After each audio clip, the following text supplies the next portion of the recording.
মধ্যপ্রাচ্যের আকাশ এখন বারুদ আর আগুনের দখলে। সপ্তাহের শুরুতে ইরানকে লক্ষ্য করে যুক্তরাষ্ট্র ও ইসরায়েলে যে হামলা শুরু হয়েছিল তা এখন আর কেবল দুই দেশের সীমান্তে সীমাবদ্ধ নেই। ইরানের পাল্টা আঘাতে পাল্টে গেছে যুদ্ধের সমীকরণ।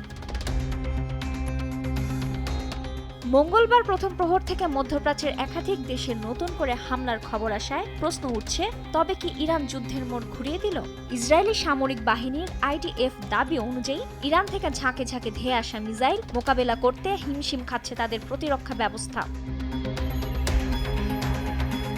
বিশেষ করে জেরুজালেম সহ গুরুত্বপূর্ণ শহরগুলো এখন ইরানি মিসাইলের লক্ষ্যবস্তু। যুদ্ধের উত্তাপ ছড়িয়েছে সৌদি আরব ও কাতারেও। রিয়াদের কূটনৈতিক পাড়ায় মার্কিন দূতাবাসের ড্রোন হামলার খবর পাওয়া গেছে, যেখানে বিকট বিস্ফোরণের পর আগুনের কুণ্ডলীও দেখা যায়। অন্যদিকে কাতারের আকাশেও ভূপাতিত করা হয়েছে ইরানি ব্যালিস্টিক ক্ষেপণাস্ত্র। দোহা জুড়ে এখন কেবল বিস্ফোরণের শব্দ আর আতঙ্ক।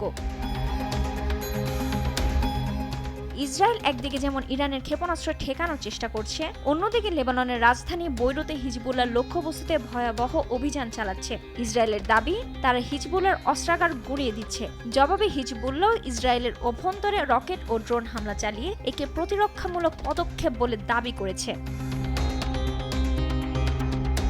এদিকে তেহরানের ঐতিহাসিক গোলেস্তান প্রাসাদ মার্কিন ও ইসরায়েলি হামলায় ক্ষতিগ্রস্ত হওয়ার খবরও পাওয়া গেছে। ইউনেস্কো তালিকাভুক্ত স্থাপনটির ক্ষতি হওয়ায় সাংস্কৃতিক ও ঐতিহাসিকভাবেও সংঘাতের ক্ষত গভীর হচ্ছে। পরিস্থিতির ভয়াবহতা বিবেচনা করে মার্কিন পররাষ্ট্র দপ্তর এক জরুরি সতর্কবার্তায় মধ্যপ্রাচ্যের 14টি দেশ থেকে তাদের নাগরিকদের অবিলম্বে ফিরে আসার নির্দেশ দিয়েছে। তালিকায় মিশর, জর্ডান, কুয়েত, কাতার এবং সৌদি আরবের মতো স্থিতিশীল হিসেবে পরিচিত দেশগুলোও রয়েছে। মধ্যপ্রাচ্য এখন এক জ্বলন্ত আগ্নেয়গিরির উপর দাঁড়িয়ে আছে। কূটনীতির টেবিল যদি দ্রুত কার্যকর না হয়, তবেই বারুদের গন্ধ আর আগুনের লেলিহান শিখা কেবল মরুভূমির আকাশ নয়, বরং পুরো পৃথিবীর শান্তি ও অর্থনীতিকে গ্রাস করে ফেলবে। রুবায়া তানজুম, দেশ টিভি।